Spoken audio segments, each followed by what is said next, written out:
મોડી રાતે ભાજપે જાહેર કર્યું ઉમેદવારોનું લિસ્ટ। શનિવારે ફોર્મ ભરવાનો છેલ્લો દિવસ છે, તો બીજી તરફ ભાજપ લીગલ સેલની ટીમ પણ હવે મેદાનમાં ઉતરી છે। ઉમેદવારોની લિસ્ટ જાહેર થયા પહેલાથી જ લીગલ સેલ દ્વારા તમામ સંભવિત ઉમેદવારોને ડમી ઉમેદવારી પત્રક ભરાવ્યા। આ ઉપરાંત જે જરૂરી ડોક્યુમેન્ટ હોય છે તેને પણ સાથે રાખવા લિસ્ટ આપવામાં આવ્યું। 11 એપ્રિલ શનિવારે ઉમેદવારી પત્રક ભરવાનો છેલ્લો દિવસ છે। ઉમેદવારોને ફોર્મ ભરવામાં કોઈ ચૂક થાય તો તકલીફ પડે એટલા માટે લીગલ સેલ અત્યારથી જ મેદાનમાં। અલગ અલગ વોર્ડમાં ડમી ફોર્મ ભરાવાની કામગીરી સંભવિત ઉમેદવારો પાસે કરવામાં આવી। તમામ ફાઇનલ ઉમેદવારો પાસે રાતે ફોર્મ ભરાવીને તમામ ડોક્યુમેન્ટ તૈયાર કરી લેવામાં આવશે।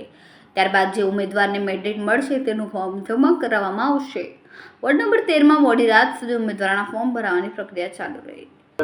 હું દીપક આફ્રિકાવાલા લીગલ સેલમાં અત્યારે જવાબદારી નિભાવું છું।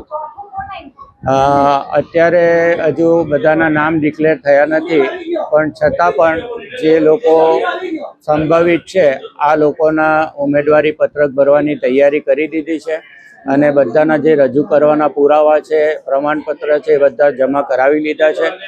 પાર્ટી જે ઉમેદવારો નામ અત્યારે ડિક્લેર કરશે એ લોકોમાં કોઈ બીજા વધારાના આવશે તો એના ફોર્મ ભરવાના રહેશે અને સાથે સાથે પુરાવા રજૂ કરવાના રહેશે અને પાર્ટી ડમી ઉમેદવારના જે નામ ડિક્લેર કરશે એ ડમી ઉમેદવારના ફોર્મ પણ ભરવાના રહેશે।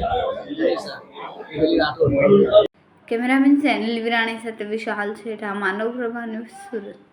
અમારા વિડીયોની નવી અપડેટ મેળવવા માટે સબસ્ક્રાઇબ કરો માનવ પ્રભા ન્યૂઝ ચેનલને, બેલ આઇકન ક્લિક કરો લેટેસ્ટ વિડીયો સૌથી પહેલા મેળવવા માટે।